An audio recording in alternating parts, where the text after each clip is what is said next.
ভোটটা নিয়ে গরিবের লাথি মারা হচ্ছে। ভোটের আগে মনে দেখেন হিন্দু মহিলাটা কি বলছে। ভোটের আগে আপনি কি বলেছিলেন যে সোনার বাংলা করব, এখন আমরা ভোট দিয়ে আপনাকে ভুল করে দিয়েছি। কিভাবে বলছে ভাই অবশ্যই শুনে যাবেন। তার পক্ষে কিন্তু নওশাদ সিদ্দিকী ভাই আরো কি বলছে, জবাব দিচ্ছে, অবশ্যই শুনে যাবেন ভিডিওটা। ভোটটা নিয়ে গরিবের লাথি মারা হচ্ছে। ভোটের আগে মনে ছিল না এটা যে সোনার বাংলা করা দরকার, ভোটের পরে মনে পড়ছে। আমরা ছটা ফ্যামিলি যাবো কোথায়? বিষ খেয়ে মরে যাই আমরা, তাতে উনি শান্তি পাবে। ভোট দিয়ে আমরা খুব ভুল করেছি। ভোটের আগে মনে করা উচিত ছিল যে সোনার বাংলা এখন হয়তো সবাই বুঝতে পেরে গেছে। দেখেন ভোট দেবো কিনা।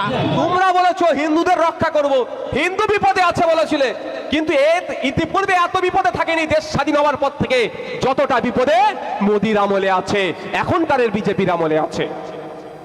আমি বারবার বলে এসেছি, হিন্দুদের রক্ষা করবার কথা বললেও আপনার আমার এলাকার যিনি হিন্দু মানুষ আছে জিজ্ঞাসা করুন, 10 বছর আগে তার ব্যবসা যতটা ছিল এখন তলনিতে চলে যাচ্ছে। কিন্তু বিজেপির নেতাদের ছেলেগুলো দেখুন আইসিসির টপে চলে গিয়েছে। ভালো কথা, গিয়েছে ভারতবর্ষের একজন মানুষ, আমার অত বিরোধী নয়, কিন্তু যে জীবনে ব্যাটে বলে হাত দেয়নি সে আইসিসির চেয়ারে বসে আছে, বুঝতে হবে। তাহলে হিন্দু বিপদে বলে ক্ষমতায় আসলো, আপনার পাড়ার রাম কাকা রমেন কাকার অবস্থা দেখুন তলনিতে চলে যাচ্ছে। আবার এই ভিডিওটা ভাই অবশ্যই একটু বেশি করে দেখবেন, আর বেশি করে পারলে শেয়ার করে দেন। লাভটা কার হচ্ছে? দেখেন রাজনীতি করা হিন্দুর লাভ হচ্ছে, আর ভোটার হিন্দুর ক্ষতি হচ্ছে। তাই আপনাদের বলবো, ঠিকই যেভাবে শুভেন্দু অধিকারীরা অর্থাৎ বিজেপি ক্ষমতায় আসার জন্য হিন্দু হিন্দু ভাই ভাই করলেও এই আবাদ এলাকার মানুষজনের ট্রিটমেন্ট নিতে হলে এখান থেকে অন্তত 50 কিলোমিটার দূর কলকাতা গিয়ে ট্রিটমেন্ট নিতে হচ্ছে, তার বেলায় আওয়াজ তুলছে না যে আবাদ এলাকাতে একটা বড় হসপিটাল হোক। শুধুমাত্র হিন্দু হিন্দু ভাই ভাই বলছে না ভোটের জন্য।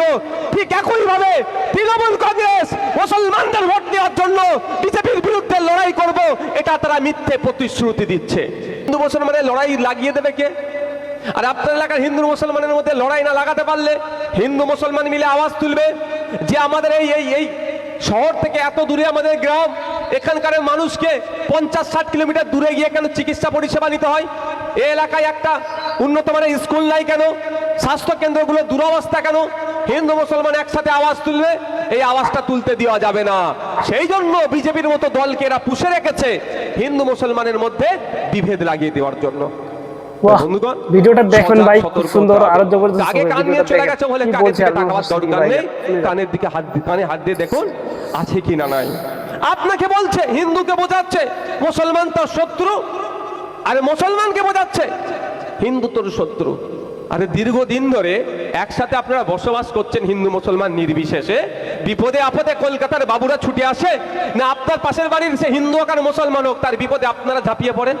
এই বলুন, আপনারা কলকাতার বাবুরা আসে, শুভেন্দু অধিকারী আসবে, মমতা ব্যানার্জি আসবে, তার ভাইপো আসবে, এখানে কেউ বিপদে পড়লে সে হিন্দু বিপদে পড়লে মুসলমান ঝাঁপিয়ে পড়বে, মুসলমান বিপদে পড়লে হয়তো অবশ্যই ভিডিওটা দেখে অনেক সুন্দর লাগবে ভাই। ভিডিওটা আরো দেখেন, পারলে সবকিছু দেখে যাবেন, সম্পূর্ণ ভিডিওটা দেখে যাবেন। একটা দল চাইছে ক্ষমতায় টিকে থাকবো, আর একটা দল চাইছে কিভাবে আমরা ক্ষমতায় আসবো।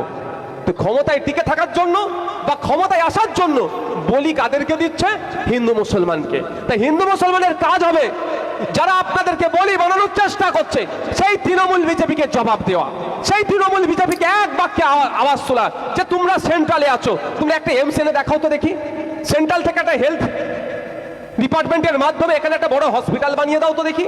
রাজ্য সরকার তো পাচ্ছে না, তারপরে তুমি আমার কাছে ভোট চাইতে আসবে, উত্তর তারা দিতে পারবে না। তোমরা বলবে কেন্দ্রীয় বিশ্ববিদ্যালয় কেন এখন ওয়েস্ট বেঙ্গলে আসলো না, দেখবেন উত্তর দিতে পারবে না, পালাবে। আর এই প্রশ্নগুলো আপনাকে আমাকে করতে হবে। আমি যত প্রশ্ন করা ছেড়ে দিচ্ছি, ওরা যা বোঝাচ্ছে আমরা তাই বুঝে যাচ্ছি। কে বলছে হিন্দু বিপদে আছে, কে বলছে মুসলমান বিপদে আছে। ঘোড়ার ডিম, মানুষ বিপদে আছে। আর আপনি যদি বলেন আপনি মুসলমান আপনি বিপদে আছেন, আর উনি যদি বলে আমি হিন্দু আমি বিপদে আছি, দু বেটাই গাড্ডায় পড়বে। আর আপনারা দুজনে যদি বলেন যে আমরা মানুষ বিপদে আছি, তাহলে সত্যিকারের বলছি আপনাদের যেই সমস্ত ফ্যাসিলিটিসগুলো আপনাদের পাওয়ার দরকার আপনারা পাচ্ছেন না, সেগুলো আপনাদের দ্বারে এসে পৌঁছে যাবে। শুধু ইউনিটি হওয়ার দরকার, ঐক্যবদ্ধ হওয়ার দরকার। আর এই ইউনিটি ঐক্যবদ্ধ না হতে পারেন, তার জন্য মাঝে মধ্যে দেখবেন হিন্দু মুসলমানের মধ্যে বিভাজন ঘটুক, এই ধরনের মন্তব্য, এই ধরনের কথাবার্তা আমাদের সমাজে বিজেপিকে দিয়ে খুব সুন্দর ভাই। দেখেন ভাই, খুব সুন্দর নওশাদ সিদ্দিকী ভাই জানেন একদম কথাগুলো যে বলছে হিন্দু মুসলমানের মধ্যে ঐক্য বিনষ্ট হবে, দাঙ্গা হতে পারে। যারা এই কথা বলছে তাদের কোন জায়গায় রাখা দরকার ভাই? জেলের মধ্যে। সেটা কি রাখছে? এই প্রশ্ন শুভেন্দু অধিকারীকে করতে হবে, এই প্রশ্নের উত্তর শুভেন্দু অধিকারীকে দিতে হবে, এই প্রশ্নের উত্তর মোদীকে দিতে হবে, এই প্রশ্নের উত্তর অমিত শাহকে দিতে হবে, এই প্রশ্নের উত্তর বিজেপিকে দিতে হবে, এই প্রশ্নের উত্তর ভারত সরকারকে দিতে হবে যে 2 ঘন্টা ধরে হয় আমাদের ফোর্সকে খবর দেওয়া হয়নি, না হলে আমাদের ফোর্সকে আসতে দেয়নি। তাহলে হয় খবর দেয়নি বা আসতে দেয়নি, কারা এর মধ্যে ছিল সেটাও খুঁজে বার করতে হবে, তাদের বিরুদ্ধে ব্যবস্থা গ্রহণ করতে হবে। আর এই প্রশ্ন যখনই আপনি করতে চাইছেন তখনই শুভেন্দু অধিকারীরা দেখলেন এয়ারপোর্টে কেমন লাফালাফি করছিল, কেমন লাফালাফি করছিল, ধর্মের দিকে টান নিয়ে নিচ্ছিল। এখন লাফালাফি বন্ধ হয়ে গেছে ভাই। তখন আমার হিন্দু ভাইদেরকেও একটু ভুল বুঝিয়েছিল, এখন হিন্দু ভাইরাও প্রশ্ন করছে মোদী বা বিজেপি মোদীকে কি বলে, হিন্দু হৃদয় সম্রাট মানাতে চায়, মানে হিন্দুদের হৃদয়ের সব থেকে বড় উনি এখন সম্রাট, ভগবান বলতে চাই তাকে, পুজো করবে 2 দিন পরে, হয়তো সে বিতর্কে আমি যাব না। কিন্তু প্রশ্ন হচ্ছে এর আগে পরে এর ইতিপূর্বে আমরা ভারতবর্ষের ইতিহাস দেখেছি দলিত হওয়ার জন্য পিটিএ মেরে দিয়েছে।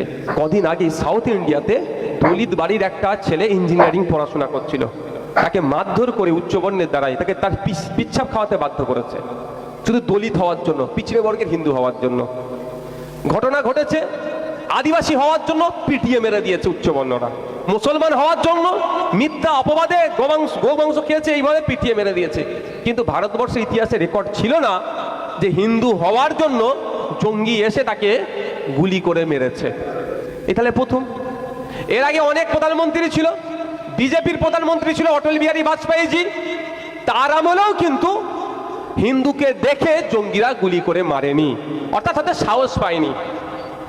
তাহলে যে নিজেকে হিন্দু হৃদয় সম্রাট বলে প্রতিষ্ঠিত করতে চায়, যে বিজেপি হিন্দুদেরকে রক্ষা করব বলে ক্ষমতায় আসলো, যে বিজেপি হিন্দুদের কাছ থেকে ভোট এই জন্যই চাইলো যে তারা হিন্দুদেরকে রক্ষা করবে, সেই বিজেপির আমলে 26 জন হিন্দুকে দেখে দেখে খুন করলো। এই বিজেপির তো এতদিন দল থেকে মানে পদত্যাগ করা দরকার প্রধানমন্ত্রীর, এবং দেশ পরিচালনার দায়িত্ব ছেড়ে দেওয়া দরকার। এই প্রশ্নটা করবেন না? আমার হিন্দু ভাইদেরকে দিয়ে বলাবে, বিজেপির যারা নেতা আছে তাদের কাছ থেকে উত্তর চাইবেন। এই কংগ্রেস তো এতদিন বলেনি যে পার্টিকুলার কোনো ধর্মের মানুষকে রক্ষা করব, তারা বলে এই ধরনের ঘটনা ঘটেনি। তোমরা বলেছো হিন্দুদের রক্ষা করব, হিন্দু বিপদে আছে বলেছিলে, কিন্তু এর ইতিপূর্বে এত বিপদে থাকেনি দেশ স্বাধীন হওয়ার পর থেকে যতটা বিপদে মোদির আমলে আছে, এখনকারের বিজেপির আমলে আছে। আমি বারবার বলে এসেছি হিন্দুদের রক্ষা করবার কথা বললেও আপনার আমার এলাকার যিনি হিন্দু মানুষ আছে জিজ্ঞাসা করুন, 10 বছর আগে যার অবশ্যই ভিডিওটা একটু দেখেন, আর একটু দেখেন ভাই, ভিডিওটা অবশ্যই। কিন্তু বিজেপির নেতাদের ছেলেগুলো দেখুন আইসিসির টপে চলে গিয়েছে। ভালো কথা, গিয়েছে, ভারতবর্ষের একজন মানুষ, আমার অত বিরোধী নয়, কিন্তু যে জীবনে ব্যাটে বলে হাত দেয়নি সে আইসিসির চেয়ারে বসে আছে, এটা বুঝতে হবে। তাহলে হিন্দু বিপদে বলে ক্ষমতায় আসলো, আপনার পাড়ার রাম কাকা রমেন কাকার অবস্থা দেখুন তলানিতে চলে যাচ্ছে, আবার অন্য এক হিন্দু আইসিসি চেয়ারম্যানের পদে চলে যাচ্ছে। লাভটা কার হচ্ছে? রাজনীতি করা হিন্দুর লাভ হচ্ছে, আর ভোটার হিন্দুর ক্ষতি হচ্ছে।